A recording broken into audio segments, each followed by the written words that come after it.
Esta lección versará sobre un tema que nos interesa a todos, la telepatía. Os habrá intrigado el porqué de mi empeño en subrayar la similitud entre el cerebro humano, con sus rayos, y los rayos de la radio. En esta lección veréis con más claridad este tema. Debemos mencionar la cabeza tranquila. La llamamos tranquila porque debe hallarse en esta forma antes de que se entregue a la telepatía, a la clarividencia o a la psicometría, que serán el objeto de las últimas lecciones de que trataremos con las referidas materias. Debemos encontrarnos tranquilos en nuestro interior si tenemos que realizar progresos en tales extremos.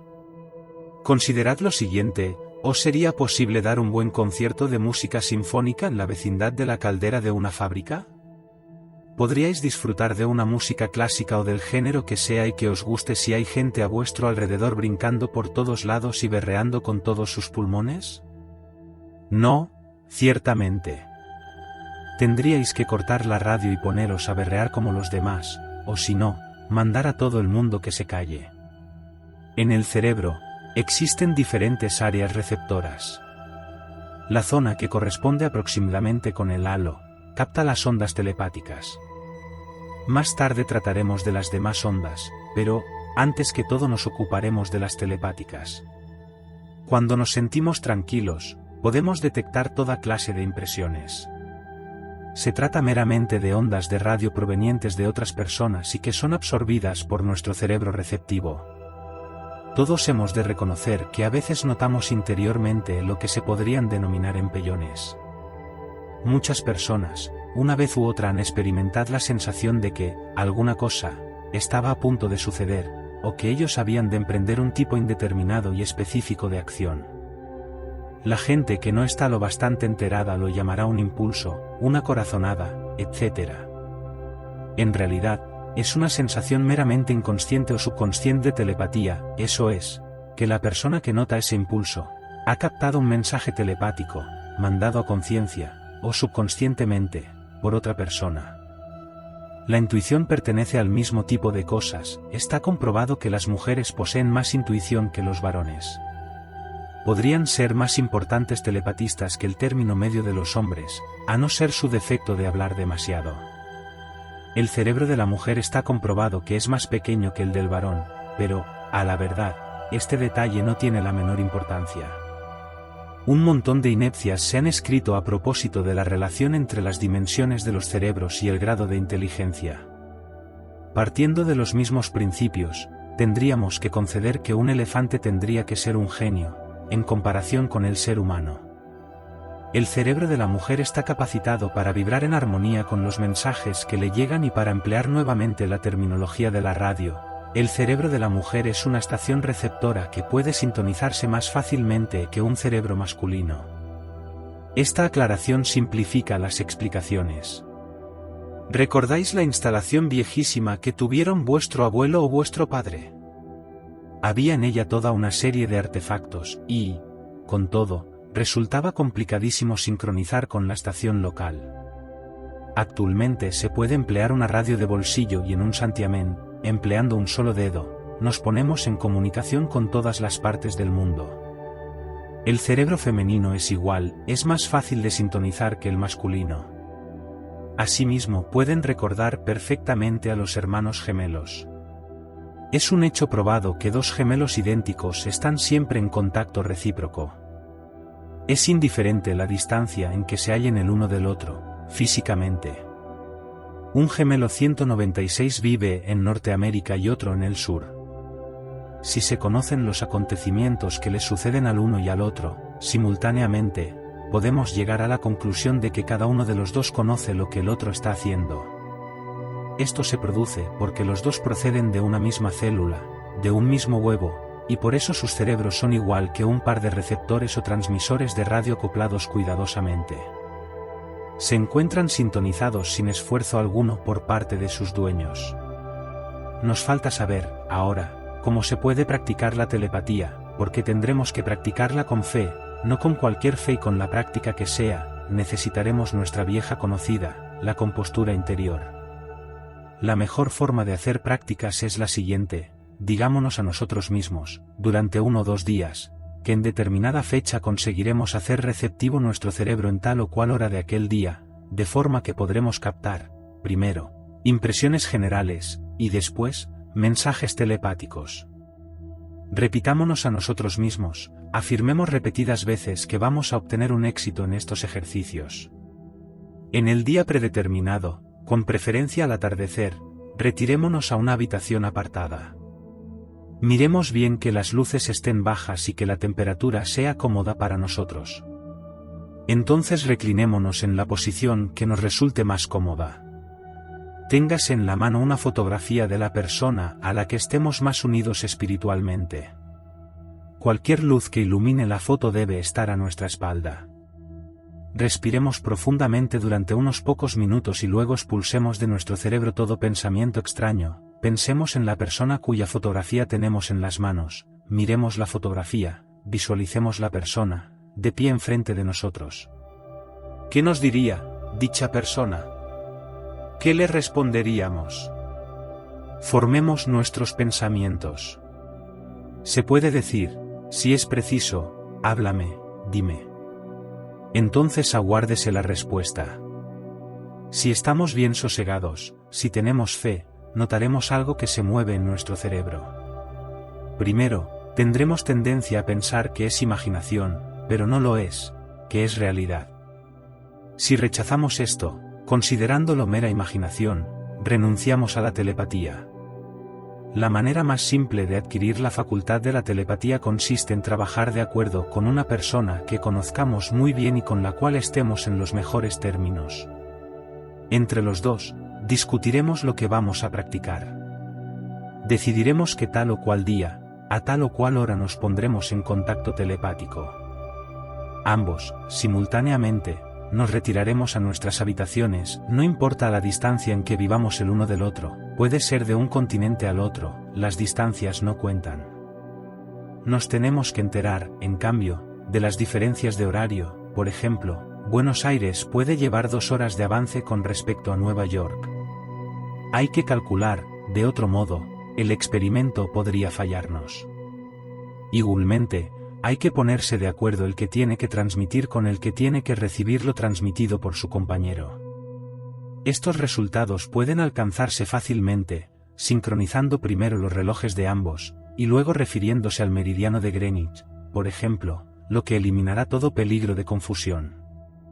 Se puede obtener Greenwich con la mayor facilidad desde todas partes, o casi. Luego, al cabo de 10 minutos, vuestro colega os puede transmitir. Las 2 o 3 veces primeras se puede fallar muy fácilmente, pero, repitiéndolo, se perfecciona la transmisión telepática. Recordemos que un niño no anda al primer intento de su parte, le son necesarios muchos intentos de arrastrarse y de caminar luego. También es muy posible que no logréis la transmisión del pensamiento de buenas a primeras, pero mediante la práctica todo marchará a la perfección. Cuando os sea posible mandar un mensaje telepático a un amigo, o recibirlo, estaréis en el buen camino para captar el pensamiento de los demás, pero esto, solo podéis llevarlo a cabo si no tenéis ninguna mala intención contra ellos. Vamos, ahora, a desarrollar una de nuestras famosas digresiones.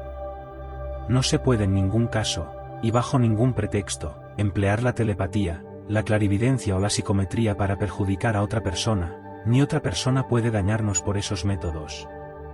Se ha establecido sólida y repetidamente que si una mala persona fuese telépata o clarividente, se encontraría en condiciones de delatar a personas que hubieran cometido alguna pequeña falta, pero esto, repitámoslo con todas nuestras fuerzas, es imposible. Nadie puede tener luz y tiniebla simultáneamente, ni nadie puede servirse de la telepatía para practicar el mal. Es una ley inexorable de la metafísica. Así es, que no hay que alarmarse, nadie puede leer nuestros pensamientos para perjudicarnos. Sin duda, muchos quisieran hacerlo, mas, no pueden. Citamos esto, porque existen muchas personas el temor de que pueda otro individuo, con sus malas artes, conocer nuestros temores secretos y nuestras fobias. Es verdad que las mentalidades más puras de la humanidad pueden enterarse de vuestros pensamientos, ver en vuestra aura, cuáles son los puntos débiles. Pero las personas puras no pueden querer ni por un solo momento enterarse de todas estas cosas. En cuanto a las impuras, no les es factible. Aconsejamos al espectador que se practique la telepatía con algún amigo, y si no tiene amigos con los cuales poder cooperar, no hay más que distenderse, como hemos explicado, y dejar que los pensamientos ajenos vengan hacia nosotros. Primeramente escucharemos un tumulto de pensamientos encontrados. Igual que si escuchamos una turba de gente. Es un murmullo de conversaciones, un horrible tumulto, todos parecen hablar a la vez, desganitándose. Pero, a fuerza de intentarlo, podemos aislar una voz sola. Se puede hacer lo mismo en telepatía. Hay que adquirir práctica, ayudada por la fe, entonces, suponiendo que conservemos la calma y no abriguemos malas intenciones contra de otras personas, estaremos en situación de practicar la telepatía.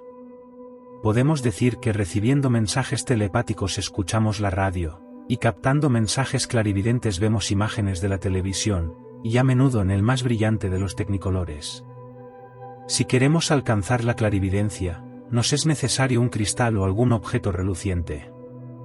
Si poseemos una sortija de diamantes con una sola piedra, no será tan útil como un cristal, y, claro, menos fatigoso de manejar. En este caso, igualmente, tenemos que recostarnos cómodamente y asegurarnos de que la luz esté baja. Supongamos ahora que empleamos un cristal.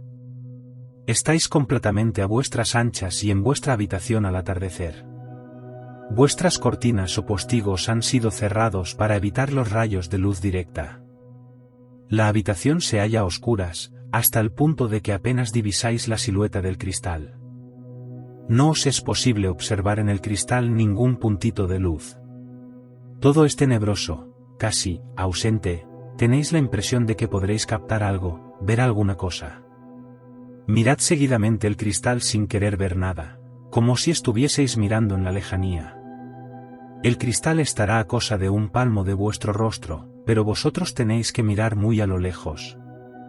Entonces, observaréis cómo el cristal empieza a nublarse, veréis las formas de unas nubes blancas y el cristal, en vez de recobrar el aspecto de un vidrio transparente, os parecerá como tenido de leche. Estamos en el momento crítico, no hay que agitarse ni alarmarse, como muchos hacen, porque en el nuevo plano el blancor se encoge, como las cortinas de un escenario. Ha desaparecido el cristal, en su lugar contempláis el mundo. Contempláis hacia abajo, como un dios del Olimpo puede contemplar nuestro mundo, veis, quizás, unas nubes con un continente debajo de ellas, tenéis la sensación de caeros, podéis, involuntariamente, moveros hacia adelante ligeramente. Procurad dominar este impulso porque si os abalanzáis se pierde la imagen, y os será preciso recomenzar otra noche. Pero, supongamos que no os movéis. Entonces experimentaréis la sensación de que os precipitáis hacia abajo y el mundo cada vez se hace más amplio, veréis que los continentes pasan rápidamente bajo vuestro descenso, hasta que os detendréis en alguna zona determinada. Podréis ver una escena histórica, os podrá parecer que aterrizáis en medio de una lucha armada y que topáis con un tanque que os viene encima. No hay que alarmarse, porque el tanque no puede chocar con vosotros. Pasará a través y no notaréis nada. Es como si vieseis con los ojos de otra persona. No podréis ver a dicha persona, pero podéis ver aquello que ella ve. De nuevo os insistimos que no os agitéis, todo lo veréis claramente, sin esfuerzo, aunque no podáis oír nada, sabréis todo lo que se dice allí. Eso es posible porque veis en virtud de la clarividencia. Se trata de una cosa muy sencilla suponiendo, insistimos, que se tenga la fe suficiente. Algunas personas no ven, en realidad, ningún cuadro, se limitan a captar todas las impresiones sin ver nada. Este fenómeno se presenta a menudo entre aquellas personas que están introducidas en negocios. Existen individuos muy clarividentes, en realidad, pero si estos están metidos en negocios y en el comercio, muchas veces se produce en su espíritu una actitud escéptica que dificulta que puedan ver concretamente las imágenes. Ello es debido a que piensan dentro de los subconscientes respectivos que tales cosas no pueden ocurrir de veras. Pero, así como la clarividencia no puede ser negada a nadie, la persona experimenta impresiones en algún sitio de su cabeza. Impresiones que, de todas maneras, son tan ciertas como las imágenes. Haciendo práctica se puede ser clarividente. A través de la ejercitación podremos visitar cada periodo de la historia del mundo y ver la que fue, con toda verdad. Nos divertiremos y nos maravillaremos a la vez, cuando nos demos cuenta de que la historia verdadera jamás fue escrita, porque los historiadores estaban influenciados por los políticos de aquellos tiempos. Podemos ver lo que pasa en la Alemania de Hitler y en la Rusia de los soviéticos. Tratemos ahora de la psicometría. A la psicometría se la puede llamar visión por medio de los dedos. Todos la hemos experimentado. Por ejemplo, si tomamos un puñado de monedas y pedirnos a otra persona que quiera tener en la mano una de las monedas por unos minutos, y luego se la volvemos a pedir y la juntamos con el resto de monedas, conoceremos, por el calor humano, esta moneda entre las restantes. Naturalmente, este es un experimento que no pasa de lo elemental. Mediante la psicometría estamos capacitados para seleccionar un objeto y conocer su origen, todo cuanto le haya sucedido y de quién ha sido propiedad, así como del estado mental de sus propietarios. Muchas veces, por medio de la psicometría, podemos percibir si un objeto determinado ha sido rodeado de un ambiente venturoso o lleno de desdichas. Podemos practicar la psicometría poniéndonos de acuerdo con una persona amiga que nos sea simpática. He aquí la manera de proceder en este caso. Suponiendo que dicho amigo es simpático al experimentador, y desea colaborar a sus progresos, le suplicaremos que quiera lavarse las manos y entonces escoger una pequeña piedra o guijarro. El guijarro, a su vez, será lavado con jabón y agua, después será secado. Entonces vuestro amigo, una vez haya secado sus manos y la piedra con todo cuidado, sostendrá el guijarro, con su mano izquierda fuertemente, por el espacio de 1 minuto, pensando intensamente una cosa. Esta puede ser de color negro, o blanco, alegre o malhumorada. No importa que se piense, solo se necesita pensarlo intensamente por cosa de 1 minuto. Después de esto deberá envolver la piedra en un pañuelo limpio. O en un pañuelo de papel y devolvérnosla. No se debe desenvolver hasta que no estéis en vuestro cuarto de contemplación. Continuemos nuestras digresiones. Hemos precisado que se debe tener el guijarro en la mano izquierda, y nos falta dar la explicación. Dentro de la sabiduría popular esotérica, la mano derecha se supone destinada a servir como la mano práctica, aquella que se destina a las cosas de este mundo. La mano izquierda es la espiritual, la que se destina a las cosas metafísicas. Suponiendo que os sirváis normalmente de la mano derecha, obtendréis los más grandes resultados sirviéndoos de la izquierda esotérica para la psicometría. Si sois zurdo, en este caso debéis serviros de la derecha en las operaciones metafísicas. Se ha observado que, por medio de la mano izquierda, se pueden alcanzar resultados que no se consiguen con la derecha. Cuando os encontréis en vuestra cámara de contemplación, debéis previamente lavaros las manos cuidadosamente y luego enjuagarlas antes de que se sequen, porque si no, se os podrían acumular impresiones, y debéis conservar una sola para el experimento. Acostaos, procurad acomodaros bien, y en este caso, no importa que haya mucha luz o que estéis en la tiniebla. Después desenvolved la piedra o el objeto de que se trate y cogedlo con vuestra mano izquierda, asegurándoos de que esté en el centro de la palma de aquella mano. No penséis sobre el objeto, no os esforcéis de ningún modo, intentad solamente que vuestro cerebro esté en blanco, sin pensar nada. Inmediatamente percibiréis un muy leve cosquilleo en la mano izquierda, y seguidamente notaréis una impresión, probablemente de que vuestro amigo está intentando comunicarse con vosotros. Igualmente podréis captar la impresión de que os encontráis dentro de un quebradero de cabeza. A fuerza de practicarlo encontraréis que, mientras permanezcáis tranquilos, podéis sacar muchas impresiones interesantes. Cuando vuestro amigo esté cansado de colaborar con vosotros, experimentad por vuestra cuenta, escoged un guijarro que no ha sido tocado por nadie por lo que os conste. Esto es fácil si os halláis en la orilla del mar, o si podéis cavar en la tierra. Con la práctica, obtendréis notables resultados. Podréis, por ejemplo, elegir un guijarro y conocer aquel tiempo en que éste formaba parte de una montaña, como fue arrastrado por un río y fue a parar al mar. La información que podemos obtener a través de la psicometría es ciertamente fabulosa, mas, digámoslo de nuevo, necesita mucha paciencia y debemos conservar nuestra mente bien tranquila. Podemos coger con nuestras manos el sobre de una carta y darnos cuenta del sentido general de su contenido. Nos es también posible elegir una carta escrita en lengua extranjera para nosotros y resiguiéndola ligeramente con nuestros dedos comprender el sentido de esta, sin que entendamos la significación concreta de las palabras individuales. Con la práctica, eso es infalible, pero no debe practicarse, sino en la medida que sirva para probar que podemos hacer semejantes cosas en beneficio de nuestro prójimo. Puede extrañar el por qué hay tantas personas que no quieran probar que sean telepáticas, clarividentes, etc. La respuesta está en que cuando se poseen facultades telepáticas es preciso practicarlas en condiciones favorables, no se pueden llevar a cabo cuando alguien esté empeñado en demostrar que estáis equivocado, porque captáis las ondas que se emiten a vuestro alrededor por otras personas, y si alguien próximo a vosotros intenta demostrar que estáis equivocado y sois un mentiroso, os encontraréis que sus radiaciones de incredulidad y desconfianza son tan fuertes, que pueden anular o siquiera debilitar las impresiones recibidas.